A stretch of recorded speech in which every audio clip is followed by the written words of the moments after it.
Hello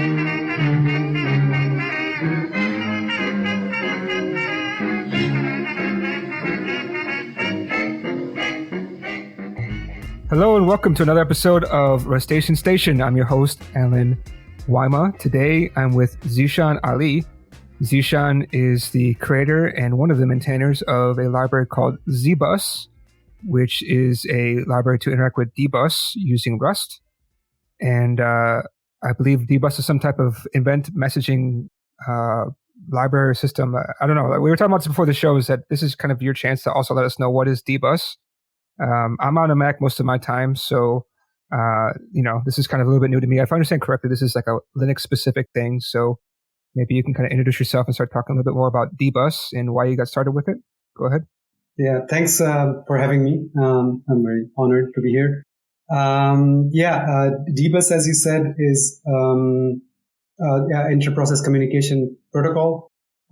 It's been quite famous on Linux, especially. But there's nothing in the protocol that is platform specific. It can and it does work also on Windows, for example, and Mac as well. It's pretty easy to port to Mac from Linux as with most software. Windows, the reference implementation of dbus, which is the libdbus library, it works on Windows and people use it there. And as for me and how I got started with this project, as you said, my name is Zeeshan Ali. I've been living in quite a few countries, and I'm a citizen of two countries, Finland and Pakistan. And I live in Berlin, Germany. And I'm a freelance Rust engineer. The way I got started with dbus and zbus is because of my background. I started with Linux and GNOME when I was in the university, and ever since I've been mostly working on that platform, programming on different levels, from UI to kernel as well sometimes. When I was doing programming for the GNOME platform, GNOME, if people don't know, it's a desktop environment or operating system, Linux-based operating system that is, it uses dbus quite a lot for inter-process communication, and people who created dbus were mostly GNOME developers. And they needed some way to replace. There was this thing called Corba, and there was another thing called Orbit, which was also an IPC protocol, but they were quite horrible. They were famous for that. And I remember once trying to use them. That was like 15, 16 years ago, I just couldn't figure it out. What did I need to do to use it? So when dbus came along, it was really very, very welcome in that community, in that platform, because it was much easier to understand and much easier to implement for client and server both. And and KDE also was involved, and they also use it as far as I know. That's how I got introduced to dbus a long time ago. Some years ago, 4-5 years ago, something like that, I got into Rust. There's a service called GeoClue. That one is Linux specific. It's a service on your desktop. If you use a Linux desktop, most likely you have it installed on your machine, whose task is to find your location. So if an app needs your access to your location, it asks GeoClue. And I created the second version of that from scratch, and it was in C. Then I started maintaining it. I wasn't actively developing it for many years. And I thought like it would be really cool if we ported to Rust, because firstly, I was into Rust. Secondly, all the bugs that I was getting, they were not all, but most of them were crash reports. And if it would have been written in Rust, most of them at least would not even exist. So my maintenance burden would be quite reduced. So because of these two reasons, mainly I started porting. but it was my spare time project, so I didn't do for a long time anything about it. But when I did work on it, I realized that there's only one dbus library for Rust, a crate. At least at that time, that was the case. And that was a wrapper around the reference implementation that I mentioned, libdbus. And libdbus is the reference implementation, but it is notoriously bad. And nobody likes to interact with it. Most users who use dbus from C, their C code, they use glib, which provides a much better API for dealing with dbus. And that's what I used to in GeoClue. So when I needed to port to Rust, I looked into dbus, and as I said, I was doing it in my short, very limited spare time. So I didn't even think about creating another library, but I was really interested in using the dbus, the wrapper, or I would say binding for libdbus. I realized that the API was really hard to understand for me, how to use it. And I asked around other people, and they all told me, yeah, we don't know how it works either.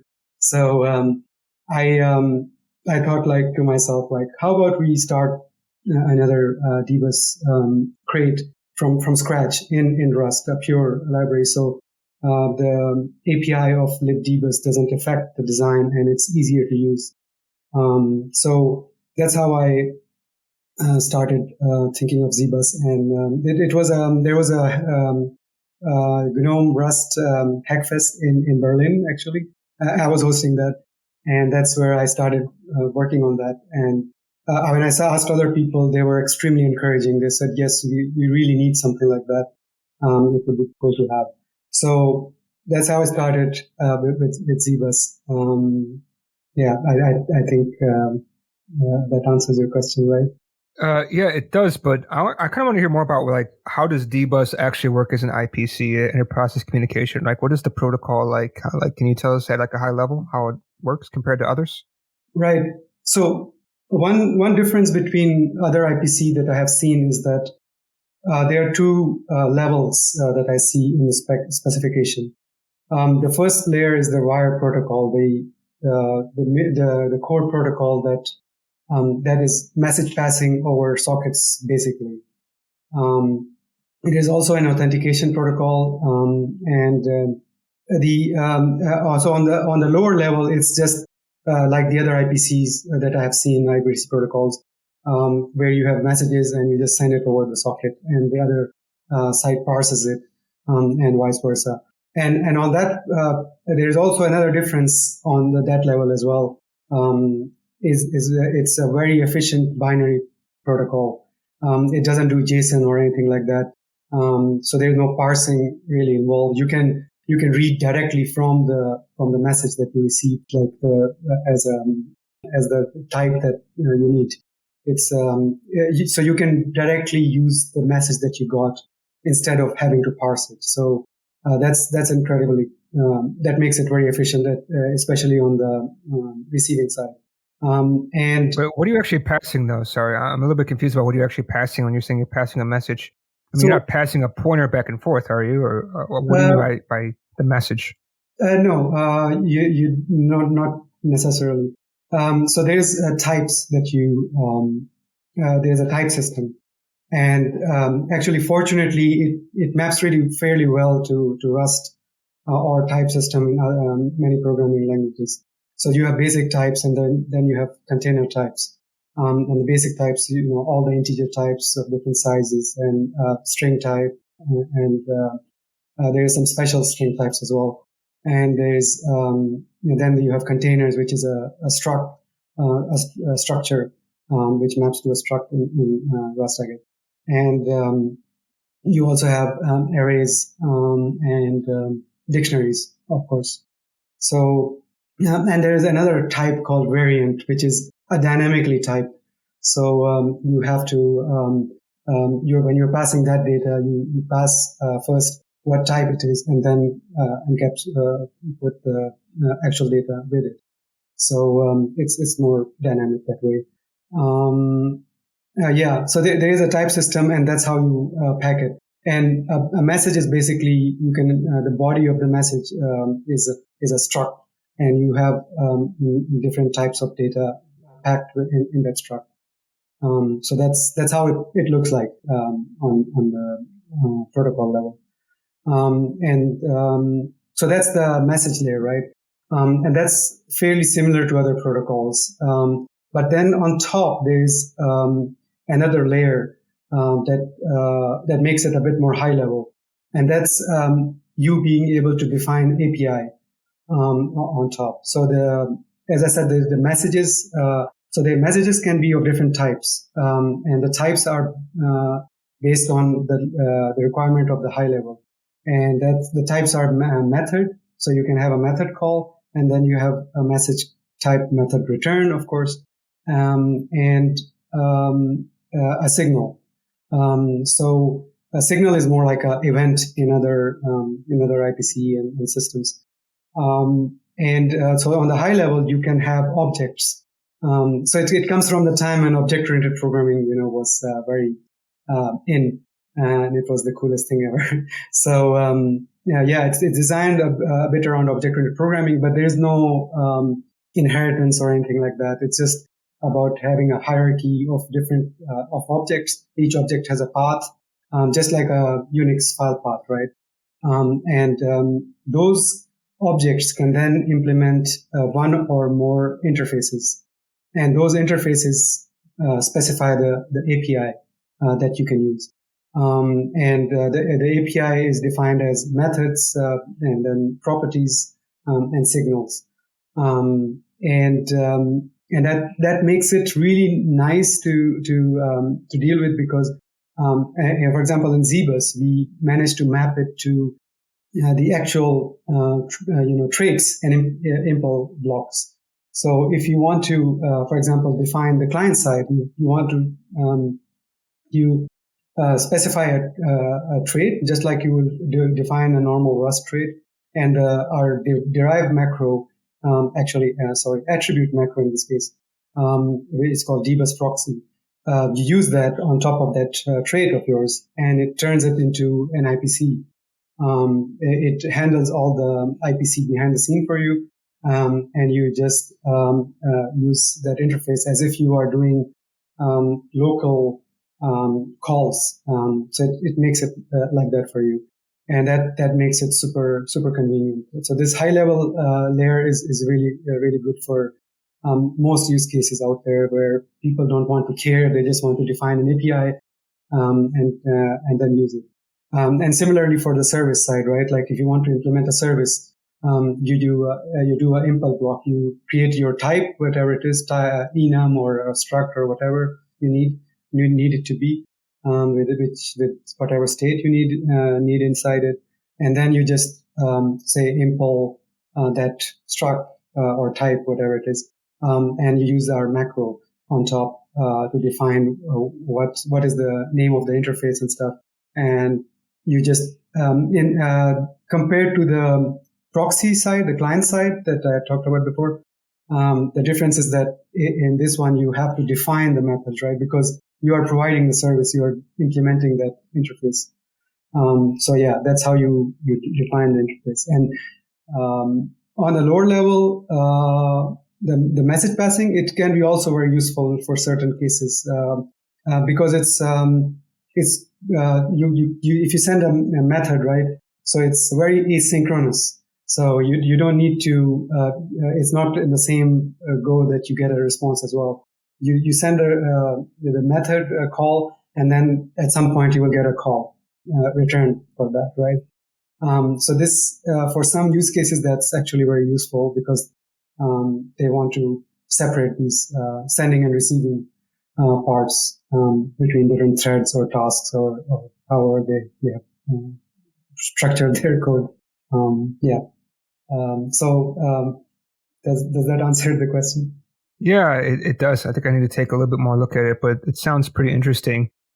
I think one of the things that sticks out to me, like that's pretty cool, or not pretty cool, but something that really sticks out to me is like, when would I want to use something like dbus versus say like RabbitMQ or some type of message queue, which can handle like things like retries, things like that, rather than, like when would I want to choose one or the other? So there's different reasons, right? Like one of the most common reason would be like you have to code for Linux, or you need to talk to, for example, any of the services on Linux, like systemd services. They provide a dbus API, and a lot of those services like Network Manager and all those they do the same. So you would need to use dbus for that. So I think nowadays that's the most common reason to need to use dbus. And if you're doing it from Rust, of course, in my opinion, zbus is the easiest way to go. But there's also other good reasons, like when you're creating your own service, for example, and you know that you only need local IPC, right?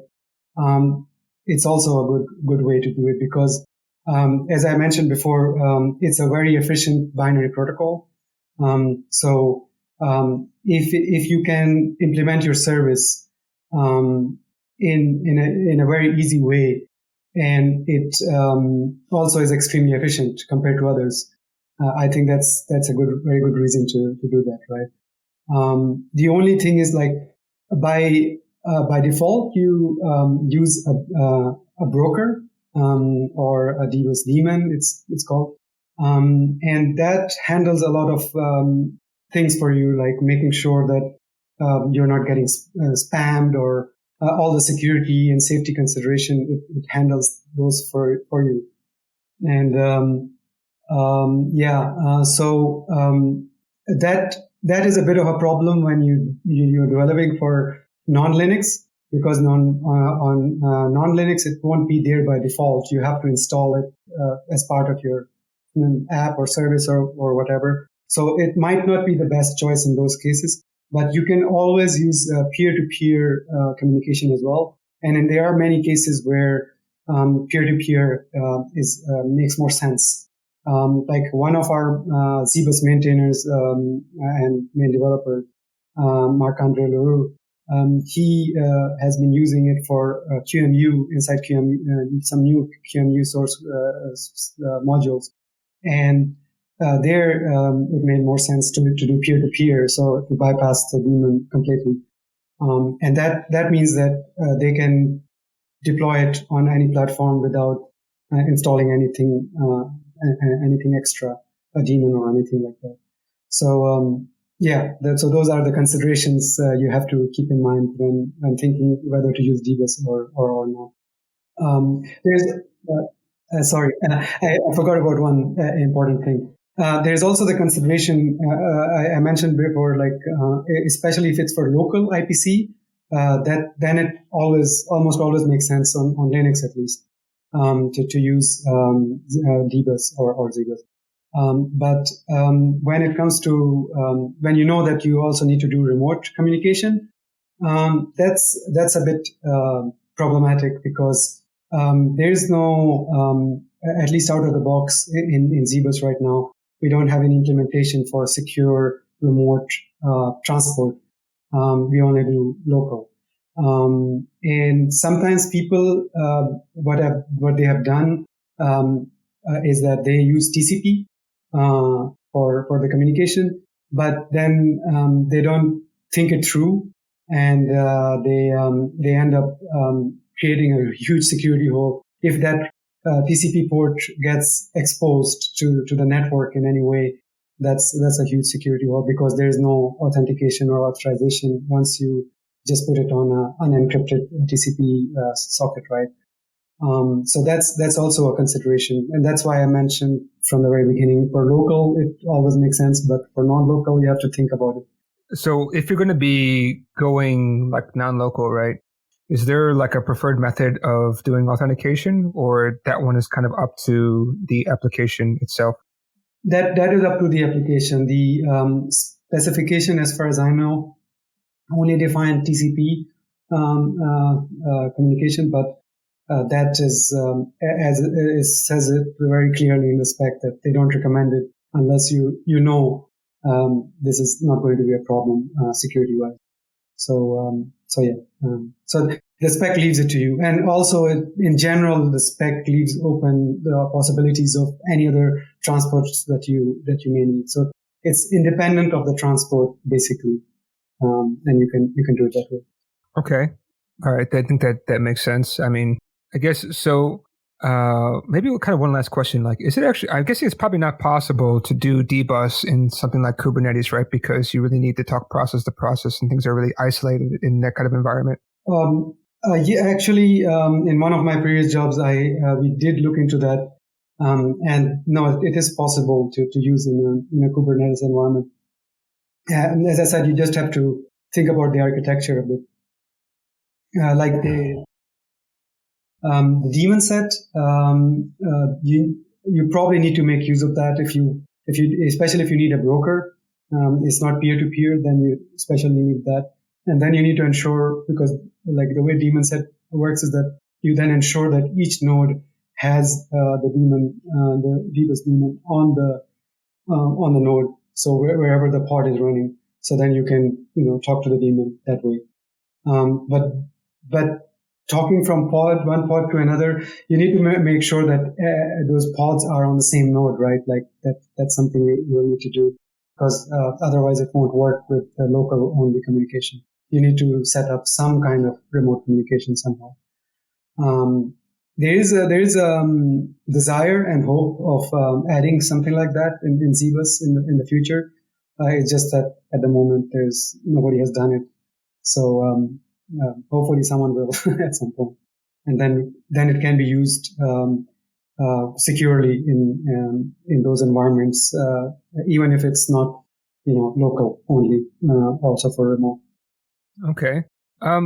So what I find pretty interesting about looking at your library is that you actually are able to support multiple different async runtimes, which is interesting. Right. Because every time I look at anything, they're always like, oh yeah, we can theoretically support, different async runtimes, but we only really kind of support usually Tokio.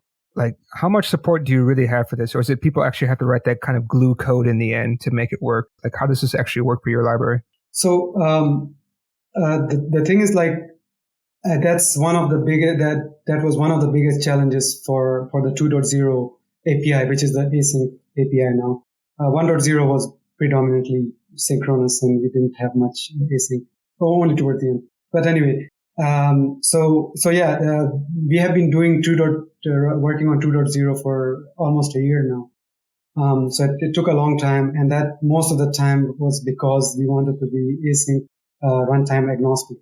If we had chosen one of the runtimes, and that I think we would have finished the work in like 6 months less or something like that.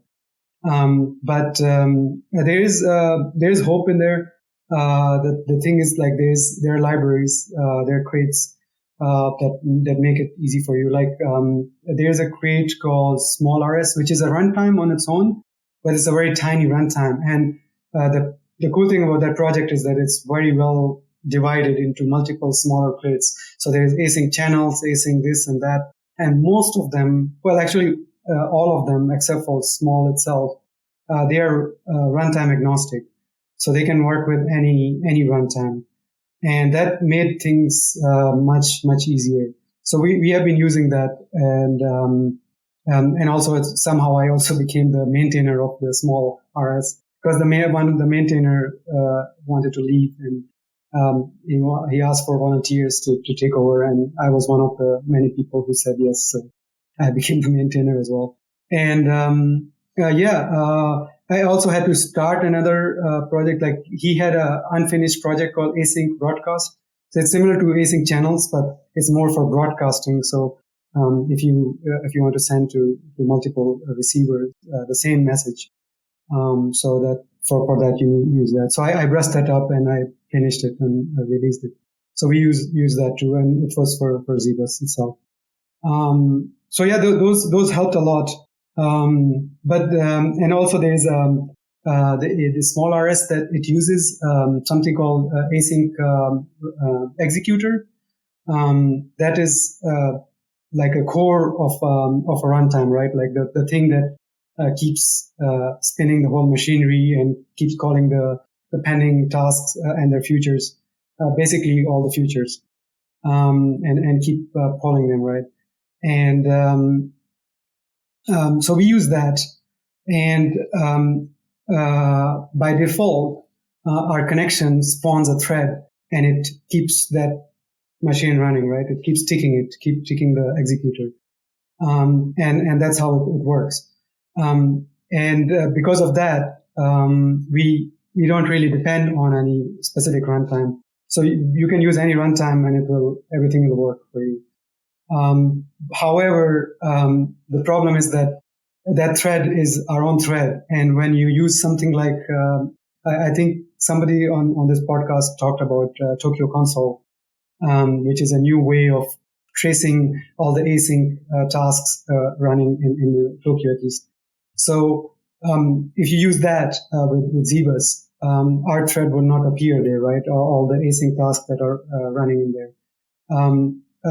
And because of that, we provide a way for you to disable the thread and take the executor yourself. So you can run a Tokio task and push it to the background, right? Like it's super easy. And in that, and then you just in that task just tick our executor, and that way it's almost fully integrated. There's one more problem though. There's also the async IO, which we use for all the IO needs.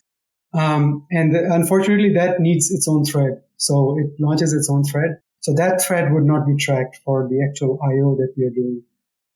But otherwise, all the other things will be well integrated. I don't have a solution for that thread, how to solve that.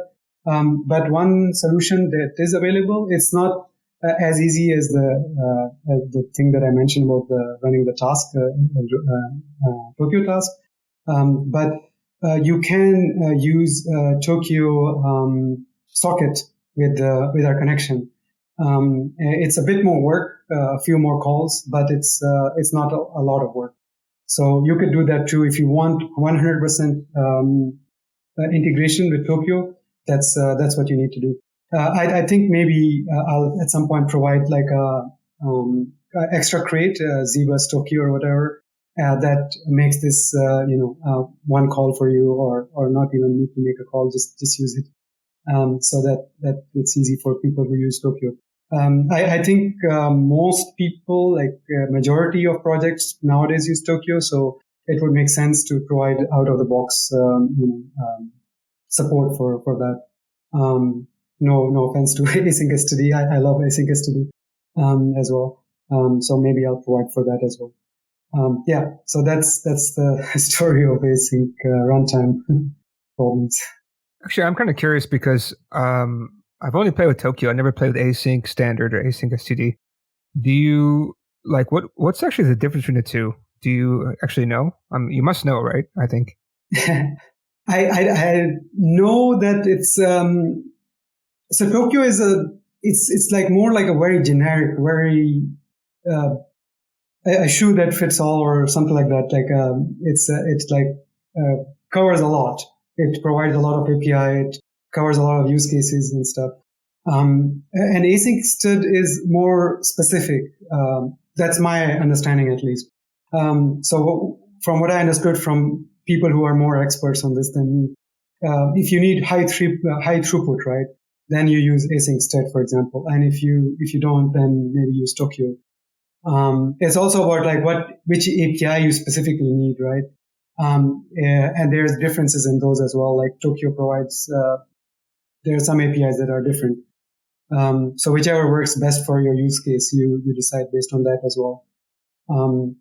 So yeah, as from what I know, the main thing is the throughput argument, that if you need high throughput, you use async-std. High throughput? I mean like high IO throughput when you're saying high throughput? Yeah, sorry. Okay. Yeah, I just want to make sure that makes sense. Yeah. Okay. And also like async-std, what I like about it is that it makes use of the small RS crates as well. So it's to me it feels like more community based. It's makes use of things that are not async-std specific, and there is no async-std in the name. Even it's not even in the same space on GitHub. So it's like they're quite independent. So they use other projects wherever it makes sense.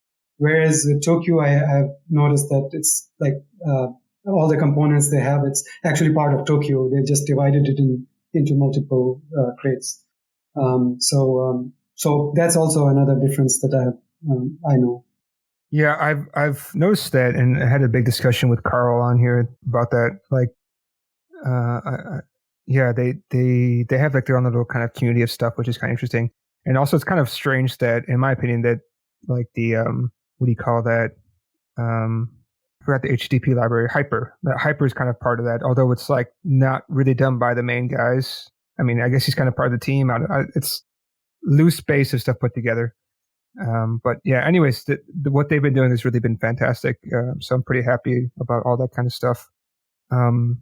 Yeah, I don't know. Like, why do you think it's really worth the effort to take so much effort to make it agnostic about the async runtime? Like, do you really think it's worth all that? I mean, maybe the supporting 2 is already enough, right? Yes, supporting 2 is enough, but if you're agnostic, you could cover the 2, right? Like it's not like I wanted to support all the runtimes in the world, but if I could support both Tokio and async-std, I'm happy already. I think it's one and the same thing in the end. Like if you want to support both, you either add support for both in your code, and I don't know how to do that. So I went with the approach of trying to be agnostic anyway, and then I achieved the goal of covering both. And the thing is, like, I have only tested with these 2, right? I haven't tested with any other runtime out there. So if it doesn't work, I don't know about it, and I don't know if I'll care a lot. If it's easily fixable, I'll fix it. But if it turns out to be a lot of effort to make it work for all runtimes out there, as you said, it's not worth it probably. Yeah. What else I thought was kind of interesting too is that, like, it seems like you started off with something simple where you wanted to use zbus, and now you're kind of branching into more and more things. You haven't noticed that? Like you said, like you're part of this. You're maintaining this small RS, right? Is there anything else that I forgot what? There's a word for that. There's a term for that. Do you know what I'm talking about? There's a term for, like, you start down the rabbit hole. Do you remember? No, there's another one. I forgot what the term is now. Right. But obviously same idea, but it's going to bug me now. Yeah. I think it's like in my head on the edge. I can't remember now, but yeah, that's also another one too, is that, you're down the rabbit hole. Right. No, I know exactly what you mean, and I also can't think of the word right now. So I know what you mean. That happened, and funny enough, like 2 years after, I still haven't even started porting GeoClue to zbus, to use zbus or to Rust. So I went really down the rabbit hole there. But mainly, I didn't spend a lot of time on small RS maintenance. I just do enough, like if sometimes there's a pull request or issue, I look into it, and if I can. Fortunately, there are others who also volunteered, especially someone called Tokio. They really put a lot of work there. So shout out to them for making my life easy. So it's not a lot of work, the small RS. Another thing that I got into through this was when I started doing the zbus 2.0, right, to make it async. I bumped into a lot of issues. As you know, async await in Rust is not 100% polished, right? There's a lot of problems, a lot of issues you can get into. Nico Matsakis, he started this working group, I think together with Ryan Levy. and they were asking people to come to their meetups, their sort of meetups online, where they would ask, what experience do you have with async and what are the problems that people are facing?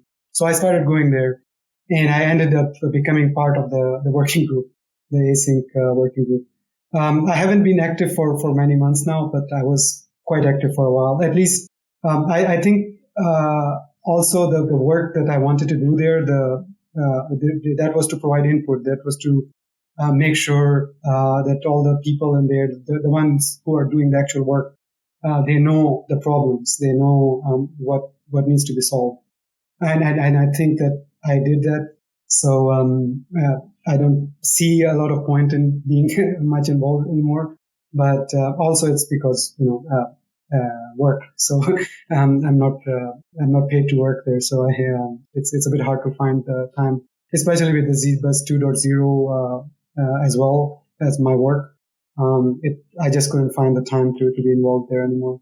So hopefully I'll get back there. But for now, there are other people who are doing the actual work there now. So I think it's fine if I'm not involved for a while. So yeah, that was another hole I fell into there. So yeah, maybe I can talk a little about the problems that I faced there with the async await. There is one of the problems is you are when you are doing async call, right, and then you call a function that blocks on another async call. So it's a wrapper. There's this function called block on available in all runtimes now. I think it's the same name, and what it does is that it spawns a tiny runtime just to execute the future that you're giving it, and makes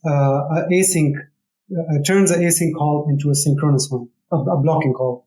And that's why it's called block on. But as I said, it runs its own runtime in there, right?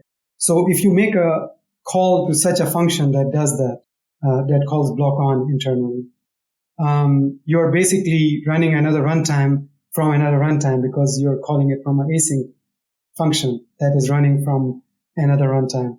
So that thing is not supported. Tokio, it does a good job in that respect, that it gives you a runtime warning. It doesn't just hang. It gives you a warning. So if you do that, you will at least notice it on runtime. It's not as ideal because you don't get it at compile time, but at least runtime you get it. But it is nevertheless a problem. So if you need to do that, you're in a bit of a trouble. So that was one of the problems we had faced in multiple async APIs that we added, because the way the API is now in zbus is that our main API is asynchronous, and we have blocking wrappers, and that's what they do. They simply call block on and the actual underlying function, the async function. So if you have async handler, which for service side you need to do, and you call synchronous, the blocking call of zbus itself, you get a hang.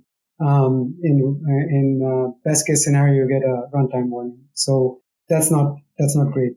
So that was one of the main problems that we faced, and that I conveyed, and other people also conveyed that it needs to be solved.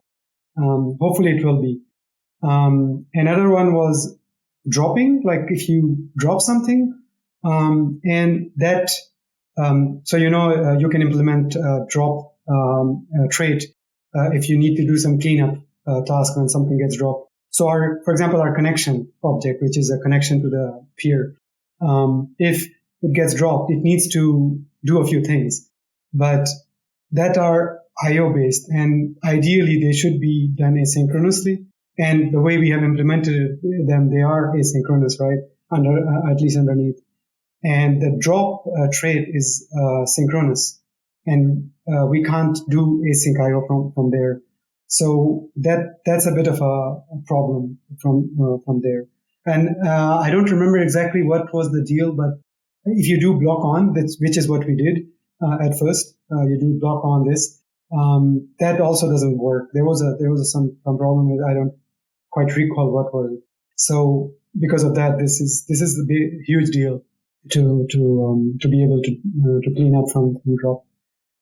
So I think that those were two things that were pretty huge for us to make it work in terms of async await. Sounds like really a lot of effort. It sounds really kind of complicated, like spinning up a separate async runtime just to run this. But I guess that kind of makes sense because async, the way it's kind of built, is that you have to have some kind of async runtime. Right.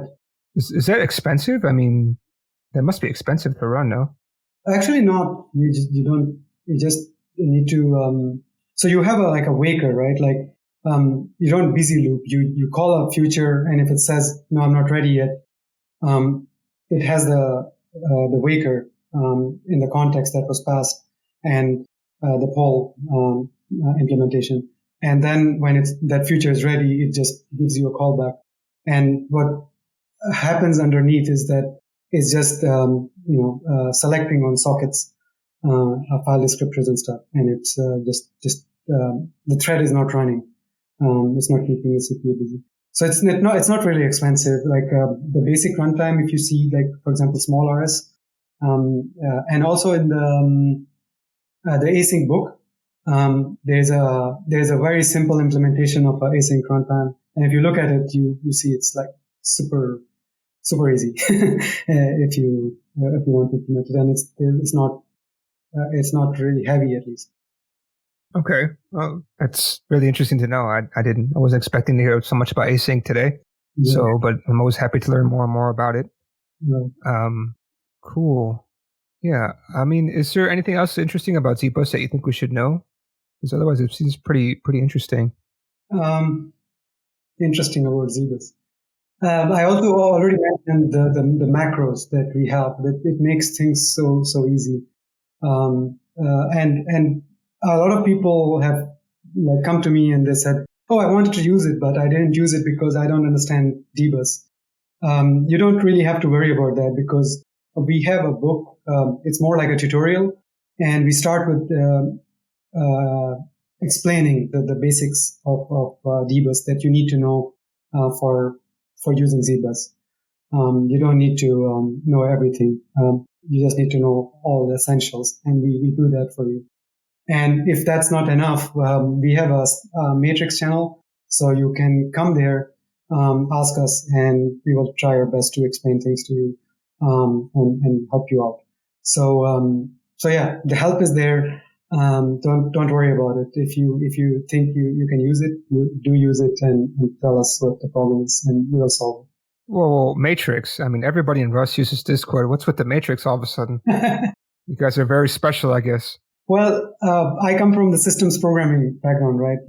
And we used IRC for a long time. And there's still IRC channels I'm on through Matrix now, but I'm still on them. And so when Matrix came along, it was a replacement for us for the IRC. It's also, I think, because of my GNOME background, so I'm still on the GNOME channels, and there they were using they moved from IRC to Matrix, and so yeah, that was natural for me to also go towards Matrix.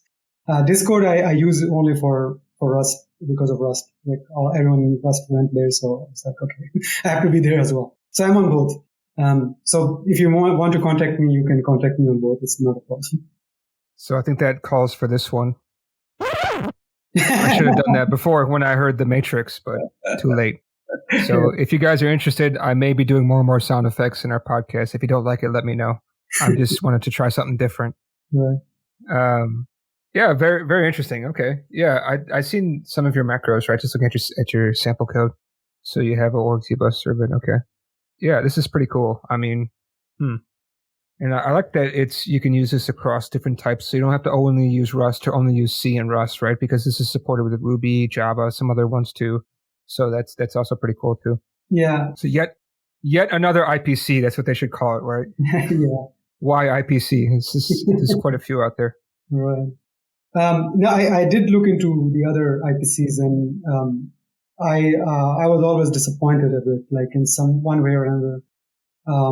And I don't know why dbus didn't catch on in general, like not outside the Linux system programming world. But I think it deserved it.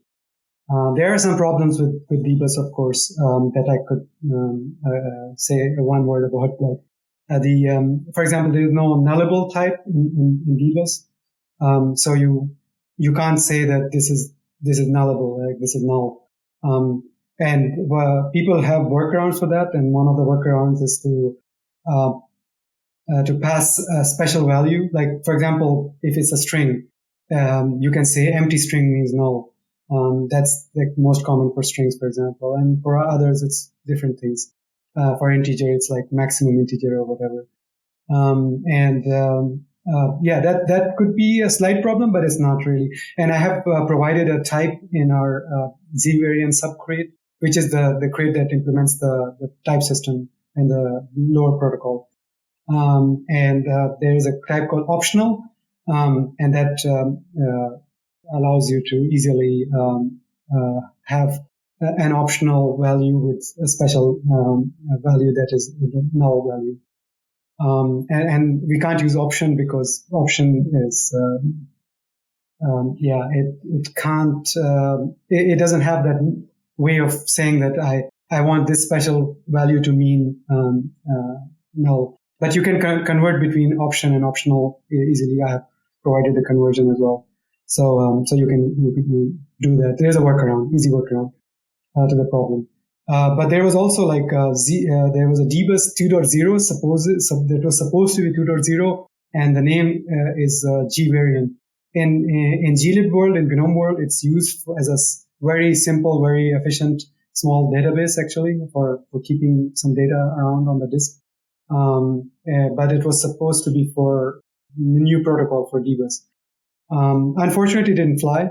I really wish it did. And I think one of my plans for the future is that if I get time, I will do that. I will make it happen if I could, so that you have a more modern way and more it's actually a lot more efficient even than the dbus protocol. So yeah. Very cool. Cool. I don't think I have any more questions about dbus. I think I need to spend more time taking a look at it deeper. I apologize I didn't have enough time. Like we just chatted like yesterday, around 24 hours ago, I think, and we're already recording an episode. So, and I apologize I didn't have more time to prepare for this. But anyways, this is pretty cool. I did try and do some IPC quite a few years ago using Python. They have some kind of format, I think.